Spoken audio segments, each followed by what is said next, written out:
রাজশাহী বিশ্ববিদ্যালয়ে গিয়ে পিটুনির শিকার হয়ে মারা গেলেন রাজশাহী কলেজের শিক্ষার্থী মোহাম্মদ শিমুল। গত রাত 10:30টার দিকে বিশ্ববিদ্যালয়ের সায়েন্স ভবনের কাছে এই ঘটনা ঘটে। প্রত্যক্ষদর্শীরা জানায়, মেয়ে বন্ধু নিয়ে রাজশাহী বিশ্ববিদ্যালয়ে বেড়াতে যান শিমুল।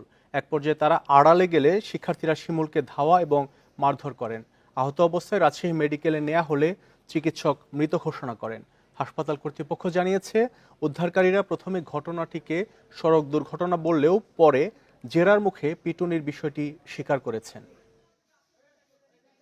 এখানকার আনইউজুয়াল যে কোনো ডেথ যে প্রোটোকলে দিতে হয় সেই প্রোটোকল অনুসরণ করে আমি তাকে মর্চুয়ারিতে পাঠিয়ে দিয়েছি আর কি। এভাবে কোনো ব্লান্ট ইনজুরি কিছু ছিল ঘাড়ের দিকে, বাট কোনো ধরনের বড় শার্প কোনো ইনজুরি ছিল না, ব্লিডিং ছিল না, এক্সটার্নাল কোনো ব্লিডিং ছিল না।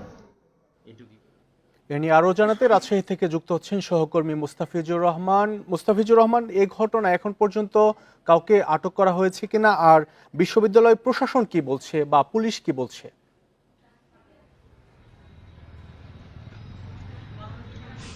দেখুন, গতকাল রাতের ঘটনার পর থেকে আমরা বিশ্ববিদ্যালয়ের প্রক্টরের সঙ্গে কথা বলেছিলাম এবং তিনি যে বিষয়টি জানিয়েছিলেন যে এখন পর্যন্ত রাজশাহী বিশ্ববিদ্যালয়ের পক্ষ থেকে জানানো হয়েছে যে তাকে কোনো মারধরের মতো কোনো ঘটনা ঘটেনি। এবং বিশ্ববিদ্যালয়ের প্রক্টর যে বিষয়টি জানাচ্ছেন যে গতকাল রাতে যখন প্রক্টরের টহল টিম যায়, ঠিক টহল গাড়ি দেখার পরেই শিক্ষার্থী তারা দ্রুত বা বাইক নিয়ে বের হয়ে যাওয়ার সময় একটি সড়ক দুর্ঘটনা, অর্থাৎ পাশে একটি ড্রাম ছিল, সেখানে হয়তো ধাক্কা খেয়ে সে পড়ে গিয়ে সেখান থেকে মারা যেতে পারে, এটি কিন্তু প্রক্টর বলছিলেন। এবং তবে বাস্তবতা হচ্ছে যে এখানে যে নিহত শিক্ষার্থী শিমুলের যে বন্ধুরা রয়েছে, সেই সাথে সেই সময় তার সঙ্গে থাকা যে মেয়ে বন্ধু ছিল তার বরাদ্দে কিন্তু তারা বলছিলেন যে সেই সময় নিহত শিমুলকে সেখানকার যারা ছিল তারা পিটুনি দিয়েছে এবং সেই কারণে এরপরে গুরুতর আহত অবস্থায় তাকে রাজশাহী বিশ্ববিদ্যালয়ে যে হাসপাতাল রয়েছে সেখানে নেওয়া হয়েছে। তারপরে তাকে রাজশাহী মেডিকেল কলেজ হাসপাতালে নিয়ে যাওয়া হয়েছে, সেখানে কিন্তু তাকে কর্তব্যরত চিকিৎসক মৃত ঘোষণা করেছে। এবং চিকিৎসক কিন্তু একটি কথা বলছিলেন যে সেইখানে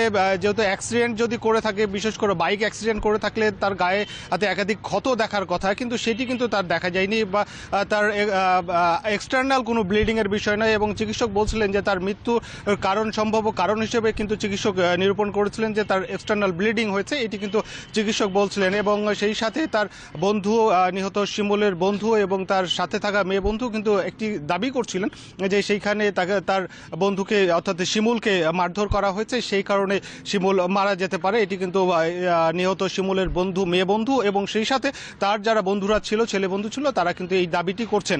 অপরদিকে পুলিশ যে বিষয়টি বলছেন, পুলিশ বলছেন যে এখন পর্যন্ত পরিবারের পক্ষ থেকে কোনো অভিযোগ দায়ের করা হয়নি বা কোনো মামলাও হয়নি। এবং যদিও এখানে শিক্ষার্থীদের বিষয় রয়েছে, এটি স্পর্শকাতর বিষয় রয়েছে, পুলিশ বলছে যে তারা বিষয়টি